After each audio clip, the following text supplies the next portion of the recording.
Greetings of fortitude, excellence, and uprightness. Good day, everyone. We are Group 1 and we will discuss Chapter 2, Developing Marketing Strategies and Plans. Here's a preview of the reporters and their assigned topics.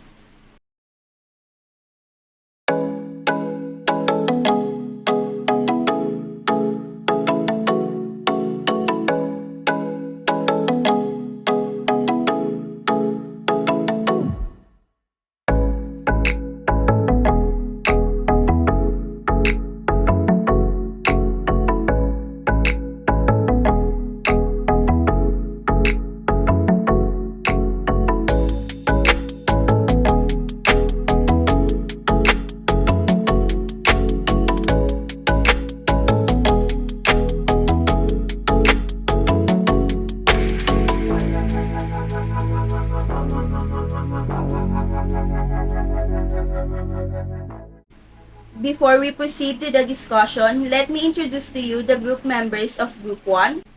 Petics Leader Alexis Basilio, Assistant Leader Andrea Bernardo, Secretary Sofia Adriano, Presentation Director Rose Ann Ambrosio, Assistant Presentation Director J. Patrick Belen, Game Master Jem Bernardo, Assistant Game Master Julius Alindada, Technical Assistants Aaron Banzon and Tricia Marite. So first, let's talk about our learning objectives in this chapter. So how does marketing affect customer value? How is strategic planning carried out at the corporate and divisional levels? How is strategic planning carried out at the business unit level? And what does a marketing plan include? So now we're reporting about marketing and customer value in slides 4 to 7. Which includes the value delivery process, the value chain, core business processes, and core competencies, while the central role of strategic planning will be continued by Patrick Belen. Then, let's move on to the value delivery process. So, ang definition ng value delivery ay yung pag-ensure natin ng satisfaction and the happiness ng mga customers natin. Kung saan pumapasok din dito yung pag-i-improve natin sa order processing, inventory management, delivery, troubleshooting, at customer support. So ngayon naman, pag-usapan naman natin yung 3 stages nito. So una is yung choosing the value. So dito nangyayari yung paghahanap natin sa mga potential customers natin or yung specific target market natin. Kasama na rin yung mga bagay na gusto nila. So, one example dito is yung pag-research, survey, at pag-aral natin sa mga feedbacks nila. Then, next naman is yung providing value. Ito naman yung pag-compile natin dun sa mga nakalap natin na info or data na gagawin nating mas competitive at may kakaibang advantage sa market. So, in simple terms, ito yung pag-solidify natin ng mga bagay na makakapagpakilig sa mga customers natin. So, last stage naman is yung communicating the value. Ito naman yung pag-decide natin kung paano natin siya i-implement, paano natin siya i-market sa mga target market natin. Ano yung mga promotions natin, advertisement, and such. So, move on naman tayo ngayon sa the value chain. So, ito naman yung ginagamit natin para mas ma-identify pa natin at makagawa pa tayo ng magagamit na customer value. So, visual model itong si value chain and mostly is ginagamit siya for analyzing. So, sa core business processes naman, yung purpose nito is yung pag-serve natin sa needs ng mga external customers or yung mga customers na hindi pa natin regular pero nakikita nila tayo as potential provider ng mga needs nila para makapag-generate din tayo ng more income para sa business natin. Then, may 5 parts itong si core business processes. Una is yung market sensing processes. Mostly, ito is yung pag-observe. Then, next naman is yung new offering realization process. Ito naman kung ano yung mga bago nating ma-offer na products or services sa mga customers natin at sa mga potential customers natin. Then, yung customer acquisition process. Ito naman yung paano natin sila mapapabili. Lalong-lalo na yung mga external customers natin or yung mga potential target market. Then, customer relationship management process. Kasama na dito yung pag-i-implement natin ng mga benefits and perks para sa mga customers natin. And last naman is yung fulfillment management process. Kung paano natin sila masasatisfy at may ensure yung happiness nila sa pagbili ng mga products or services natin. So, last naman is yung core competencies.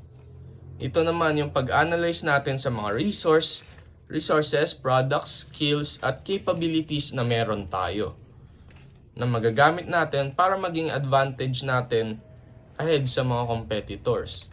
So, may tatlong sinasabi rito. So, una is yung a source of competitive advantage and make significant contribution to perceived customer benefits. Next naman is applications in a wide variety of markets. And lastly is difficult for competitors to imitate. So, now let's move on to the next reporter. Next, we have core competencies. First, we have business concept. Itong kinakailangan sa isang business dahil it produces the clarity of your plan, ideas, and strategies on how your product will fit into market. Next is this business scope. In making business scope, you will think of objectives, requirement, and range of consumers or target consumers. Dito tinitingnan yung magiging range ng inyong benta ng inyong product. Next is positioning companies and brand. Dito mag-iisip kayo ng unique ways kung paano magiging mabenta ang inyong product. For example, Elon Musk, he invented Tesla. Nag-isip siya ng interesting features like electricity cars, autopilot generated cars, and marami pa. And next is central role, strategic planning. Ito ang pinaka-important ng having a business dahil dito mo binivisualize ang inyong business outcome in the future. Like managing the business as an invented portfolio, assessing the market's growth rate and the company position in the market. And last is establishing a strategy. Next po is marketing plan. We have two types of marketing plan, the strategic and tactical marketing plan.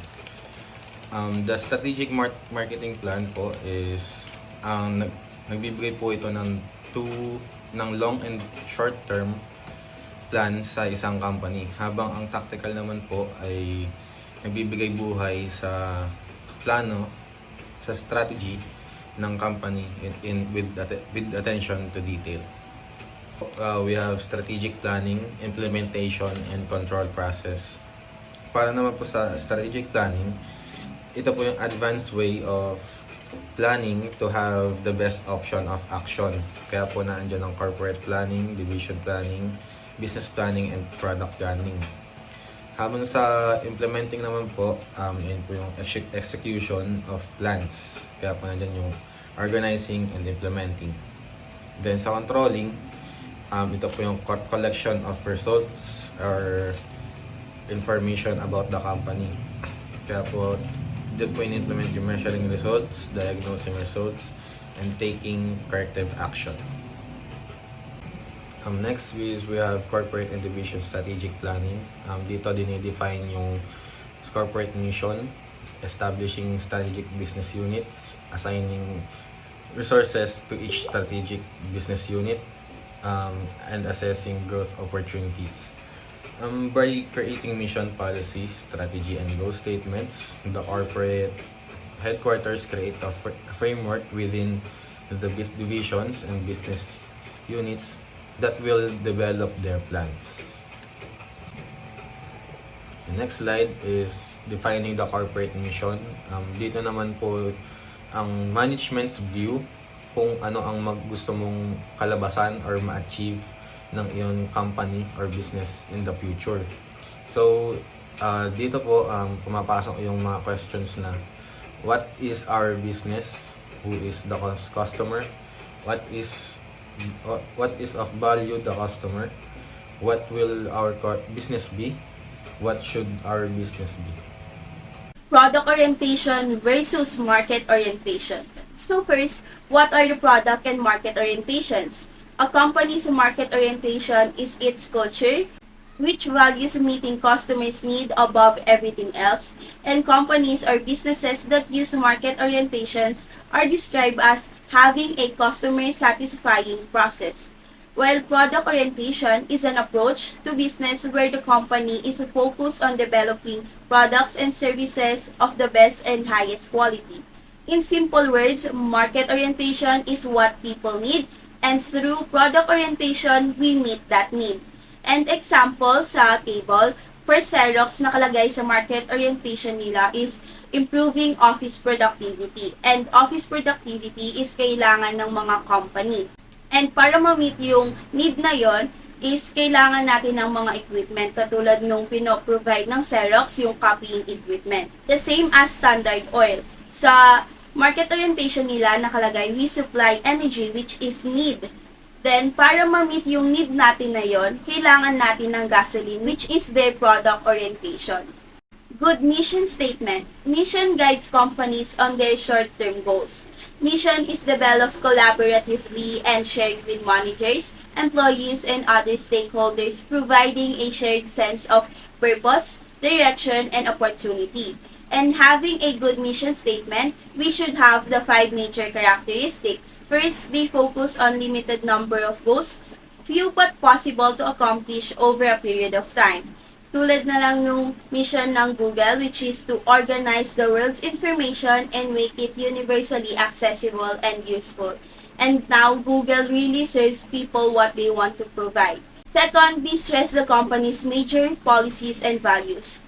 It is important to emphasize major policies and values of the company because employees can act in accordance with important issues only when their individual discretion or personal judgment is limited.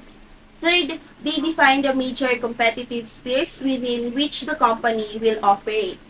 Products and services, competence, market segment, industry, and so on are some of the key competitive edge for corporate mission statement. Fourth, they take a long-term view. According to Kotler and Keller, company and its management should only change the mission when it is no longer relevant. So last, they are short, memorable, and meaningful as possible because mission communicates the organizational goals, values, and purpose of the organization to its stakeholder. Establishing strategic business units o kilala bilang SBU is a fully functional unit of a business that has its own vision and direction. Typically, a SBU operates as a separate unit but it is also an important part of the company. The purpose of identifying the company's SBU is to develop separate strategies and assign appropriate funding. And these are the 3 characteristics of SBU. First, a single business or collection of related businesses. Second, has its own set of competitors.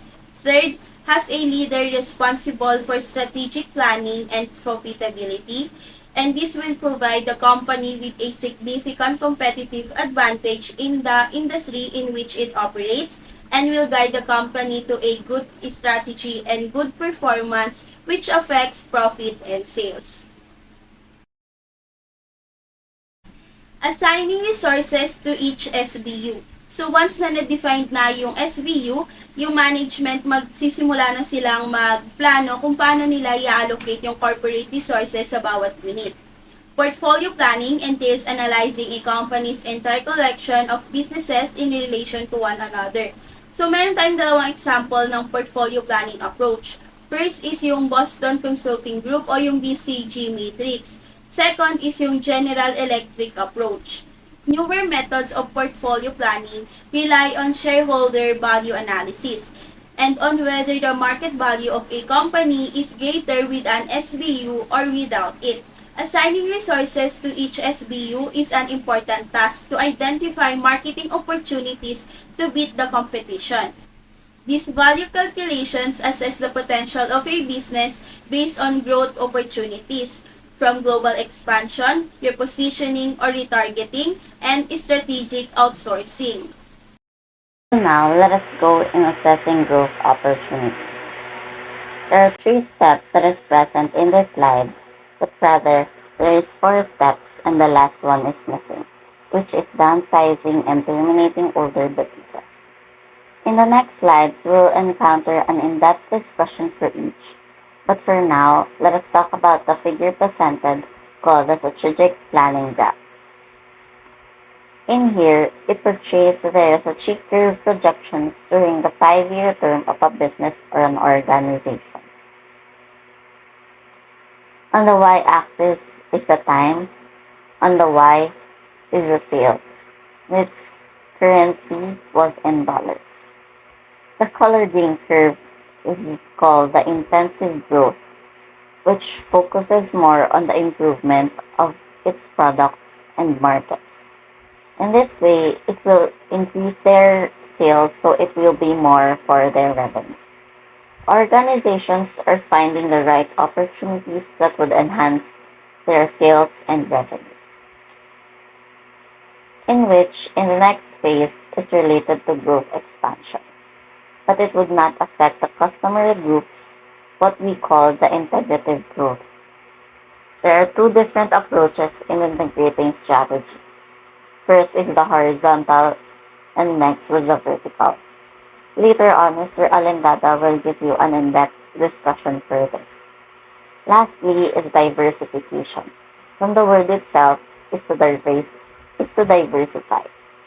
To make sense, when good opportunities exist outside the present business. When you have attained the first 3 strategies, that will mean you have achieved your desired sales that provides you a much greater revenue. By this time, the company has already gone tired and cold, which means it would require you to release needed resources to fill in with the new ones to reduce your cost. So as I have mentioned earlier, there are 4 phases to assess growth opportunities. Evidently, the company wants to grow much faster than its current businesses will permit. How can it fill the strategic planning gap? Well, for their first option was to identify opportunities for growth within current businesses, which is what we call the intensive opportunities. The second one is to identify opportunities to build or acquire businesses related to current businesses, which is exactly the integrative opportunities. The third is to identify opportunities to add attractive unrelated businesses, or what we call the diversification opportunities. A great example would be the Walt Disney, which will we tackle on the next slide. So now we'll go to the intensive growth opportunities. One useful framework is a product market expansion grid, which considers the strategic growth opportunities for a firm in terms of current and new products and markets. The company first considers whether it could gain more market share with its current products in their current markets using a market penetration strategy. Normally, this type of growth strategy often involves encouraging current customers to buy more each time they go to the store or buy more frequently. These can be implemented by sales promotion, offering the new utility to the current product, bundling the product, and lowering its price. Next, it considers whether it can develop new products for its current markets with a product development strategy. The company that adopts product development strategy may try to find and satisfy the unmet needs of the existing customers to fulfill. As an example for this, the release of Pepsi and Coca-Cola new flavor to satisfy their customers. Then it considers whether it can find or develop new markets for its current products in a market development strategy. Market development is about exploring new customers in new geographies and finding new customers in existing geographies. The targeted new customers could be of a different gender, age, or region. The market development strategy has the highest risk among the three intensive growth strategies because of it's almost the same thing as creating a new product.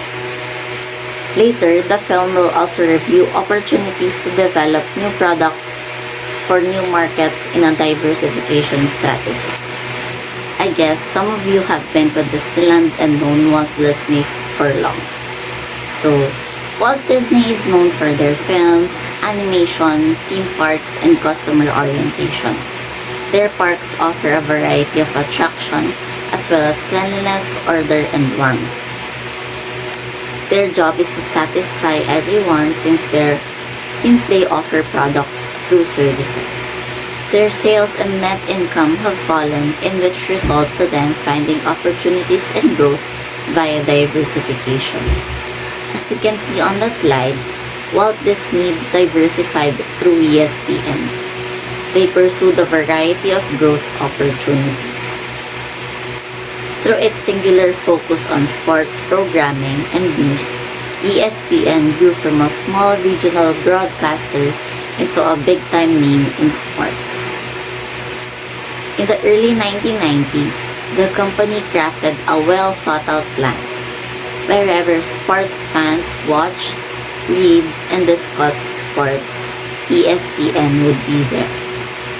It pursued this strategy by expanding its brand and now encompasses 10 cable channels, a website, a magazine, a few restaurants, which is called ESPN Zone, more than 600 local radio affiliates, original movies and television series, a book publishing, a sports merchandise catalog, and an online store, music and video games, and a mobile service. So, integrative growth. Integrative growth is a business can increase sales and profits through backward, forward, or horizontal integration within its industry. Meaning, integrative growth is a strategy for growth in which a firm acquires some other element of the chain of distribution of which it is a member. Next is diversification growth. Diversification growth makes sense when good opportunities exist outside the present businesses. And there are different types of diversification. First is horizontal diversification. It is when you acquire or develop new products or services that are complementary to your core business and appeal to your current customers. Second is concentric diversification. It involves adding new products that have technological or marketing synergies with existing product lines or industries. Next is conglomerate diversification. It occurs when you add new products or services that are entirely different from and unrelated to your core business. And lastly, vertical diversification, or as we call integration. It is when you expand in a backward or forward direction along the production chain of your product. Next is downsizing and divesting older businesses. Companies might carefully prune, harvest, or divest starred old businesses to release needed resources for other uses and reduce costs. Meaning divesting is selling investments, assets, or other aspects of your business to maximize your profits and strengthen your financial position. This often means getting rid of high cost and low value elements that are not performing as projected or which you expect to take a downturn in the next period. Next is organization and organizational culture. A company's organization consists of its structures, policies, and corporate culture, all of which can become dysfunctional in a rapidly changing business environment. Meaning, organizational culture is the collection of values, expectations, and practices that guide and inform the actions of all team members. Think of it as the collection of traits that make your company what it is. A great culture exemplifies positive traits that lead to improved performance, while a dysfunctional company culture brings out qualities that can hinder even the most successful organizations. Next is organization and organizational culture. Corporate culture, the shared experience, stories, beliefs, and norms that characterize an organization. Organizational culture is generally understood as all of a company's belief, values, and attitudes, and how this influence the behavior of its employee. Culture affects how people experience an organization. That is what it's like for a customer to buy from a company or a supplier to work with it. Importante rin yung malaman mo kung ano yung culture ng isang company para malaman mo kung fit ka ba doon sa company na yon, kung yung mga culture nila is okay ba sa'yo para makapagtrabaho ka ng maayos. Next is marketing innovation. Innovation in marketing critical. Employees can challenge company orthodoxy and stimulate new ideas. Firms develop strategy by choosing their views of the future. A marketing innovation is the implementation of a new marketing method involving significant changes in product design or packaging, product placement, product promotion, or pricing. Kapag kasama na tayo sa company, syempre, pwede naman tayo mag-share ng ideas natin. Syempre, kapag meron tayong marketing strategy, kailangan na i-innovate to kung ano nga bang era na natin sa panahon ngayon para nakakasabay tayo sa mga bagong uso. Yon. Kaya, importante yung innovation. Next is the business unit strategic planning process. Yung business mission is nahahati sa dalawa, which is the external and internal environment. Ang external is opportunity and threat analysis, and yung internal naman is yung strength, weaknesses analysis. Yung dalawa na yun is nagko-combine sila sa good formulation, strategy formulation, and program formulation, and next is the implementation and feedback and control and cycle. Next is the SWOT analysis. First is strength. Ito ang mga kalakasan ng isang company na maaaring maging advantage sa binubuong strategy. Next is weaknesses. Ito ang mga kahinaan na dapat bigyang pansin o atensyon upang mas mapabuti pa. Next is opportunities. Ito ang mga pagkakataon o mga oportunidad na dapat abangan o i-grab agad upang mas mapalawak at mas mapaayos at mapahusay pa ang isang company. And threats is ito ang mga banta o mga suliraning posibleng kaharapin. Kadalasan ito ay pinaghahandaan upang maging maayos ang lahat kung sakaling ito ay dumating. Next is the external environment. First is marketing opportunity, an area of buyer needs and interest that a company has high profitability and of profitably satisfying. Market opportunity analysis is a kind of business planning that emphasizes on discovering future opportunities and evaluating the company's technological, financial, and competitive willingness to make use of them. Market analysis includes the identification of the unmet needs of the customer, identification of target markets, and assessing the competitive advantages as well as resource capacity of the company in order to meet the market's needs. Next is environmental threat challenge posed by an unfavorable trend or development that, in absence of defensive marketing action, would lead to lower sales or profit. Ang example nito is kapag hindi tayo nakakasabay sa trend na pag-innovate or pag-develop ng ating product or services. Kasi pwede itong mag-cause ng threat sa ating company. Kasi ang gusto ng mga customer natin is laging bago, laging nakakasabay sa uso para masubukan nila yon. Kapag hindi tayo nakasabay, pwede siyang mag-lead ng pag-loss ng ating profit and malugi. Now, for the market opportunity analysis or MOA. First, what is MOA or market opportunity analysis? It is a process of researching where and how you can reach more potential clients that could grow your revenue or your business. to the word opportunity. MOA seeks opportunity, and it also analyzes the needs of the people or the market. Kung saan ilalagay mo yung business mo malapit sa mga taong interested sa produktong binebenta mo or sa service na ibinibigay mo. MOA asks question to evaluate opportunities like, can we articulate the benefits convincingly to define a target market? Number 2, can we locate the target market and reach them with cost-effective media and trade channels? Number 3, does our company possess or have access to the critical capabilities and resources we need to deliver to the customer's benefits? Number 4, can we deliver the benefits better than any actual or potential customer, or mas kaya ba natin gawin to ng mas maayos compare sa mga competitors natin?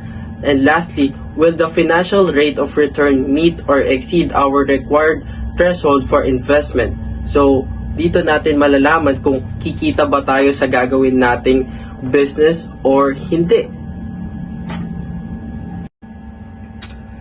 Next that we are going to tackle is the opportunity and threat matrices.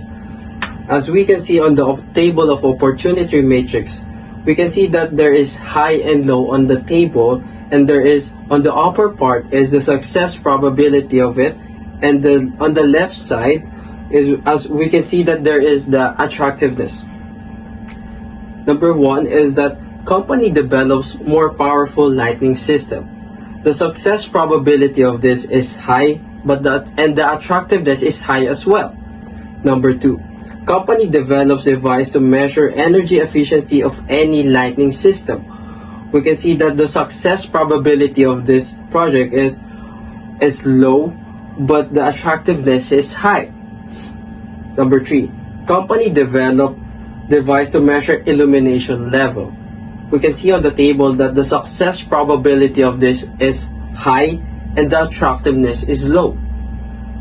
And lastly, company develops software program to teach lighting fundamentals to TV studio personnel.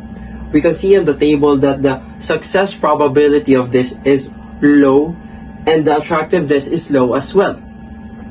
Now we move on the threat matrix table, which is on the lower part. We can see that the table has the same table as well, but the difference, which is the probability of occurrence, is on the upper part, and on the left side is the seriousness. Now, number 1, competitor develops superior lighting system. The probability of occurrence is high and the seriousness is high as well. Number 2, major prolonged economic depression. We can see on the table that the probability of occurrence is low, but the seriousness is high. Number 3, higher cost. We can see that the probability of occurrence is high, but the seriousness is low. And lastly, legislation to reduce number of TV studio licenses. We can see that the probability of occurrence is low, and the seriousness is low as well. Now, for the next part, we go to the internal strength and weaknesses of an environment. We could say that an internal environment is strong if it had strong leaders, committed employees, and upgraded devices. Why? Because strong leaders can inspire those lazy employees to be more effective in the company or in the field what they're doing. Because therefore, they be the committed employees na makakapag-contribute ng maayos sa company, therefore magre-reflect ng malaking na sahod or malaking kita ng company, therefore pwede ring mag-reflect sa malaking salary nila dahil nag-contribute sila ng madami or maayos sa company. And it's also a strong, or it's also a strength when a company has the upgraded devices. Therefore, it could make the process a lot more faster compared before. Now, for this weakness, it is the aging technology. As we can say that it is a strength that a device could make a lot more faster than before. But if you have an aging technology, therefore mapapabagal nito yung process na kinakailangan ng company mo para makapag-produce ng product, ganun. Or makapag-send ng emails or na heads up sa mga colleagues mo or other company branches mo. Next is lack of capital. Ito naman yung magiging weakness na makakapag-cause ng low production dahil ayun nga, low na yung capital mo, therefore pwedeng maging low na yung production mo. Lastly is the high debt. Ito yung weakness ng internal environment pag malaki na yung debt nila. Therefore, may tendency na pwede silang magsara, which is very sad for a company. So, goal formulation or MBO is a strategic approach to enhance the performance of an organization. It is a process where the goals of the organization are defined and conveyed by the management to the members of the organization with the intention to achieve each objective. And also, once the company has performed a SWOT analysis, it can proceed to goal formulation and developing specific goals for the planning period, and also, goals are objectives that are specific with respect to magnitude and time. So, for the strategic formulation of Porter's generic strategies, Michael Porter has proposed three generic strategies that provide a good starting point for strategic thinking, which is overall cost leadership, differentiation, and focus. With overall cost leadership, firms work to achieve the lowest production and distribution costs so they can underprice competitors and win the market share. With the differentiation, the business concentrates on achieving superior performance in an important customer benefit area valued by a large part of the market. With the focus of the businesses, one or more narrow market segments gets to know them intimately and pursues either cost leadership or differentiation within the target segment. So many strategic alliance takes the form of marketing alliance. These fall into four major categories. First is the product or service alliance, which is the one company licenses another to produce its product, or two companies jointly market their complementary products or a new product. Second is the promotional alliance. One company agrees to carry a promotion for another company's product or services. Third is the logistic alliance, which is one company offers logistical services for another company's product. And last, pricing collaborations, which is one or more companies join in a special pricing collaboration. So for slide 38, which is program formulation and implementation, according to McKinsey and Company, strategy is only one of 7 elements in successful business practice, all of which begin with the letter S. The first three are considered the hardware of success, which is strategy, structure, and systems. The next four software elements are style, skill, staff, and shared values. The first soft element, style, means that company employees share a common way of thinking and behaving. The second factor, skill, refers to employees' ability to carry out the company's strategy. Staffing implies that the company has hired capable individuals, properly trained them, and assigned them to the appropriate jobs. The fourth element, shared values, indicates that employees have similar guiding values. Companies are usually more successful at strategy implementation when these elements are present. For slide 39, which is feedback and control, this involves measuring the outputs or the results of marketing decisions, comparing these results to goals, and then taking a corrective actions as so as to meet the said goals. It is a strategic fit with the environment that will inevitably erode since the market environment changes faster than the company's 7S. Although it might remain efficient, but it might lose its effectiveness. It still can be changed through strong leadership in advance of crisis. It is the willingness to examine the changing environment and adopting new goals and behaviors. For slide 40, marketing plan and contents, for the next slide, as you can see, There are the contents of marketing plan, the executive summary, table of contents, situation analysis, marketing strategy, marketing tactics, financial projections, and the last implementation controls. Despite the fact that the exact length and layout varies from company to another, while most marketing plans covers only a year from anywhere in between 5 to 50 pages. While smaller businesses may create shorter or less formal marketing plans, whereas corporations generally requires a highly structured documents. For slide 41, evaluating a marketing plan, the questions that are listed in the PowerPoint are suggested for evaluating the quality of the marketing plan.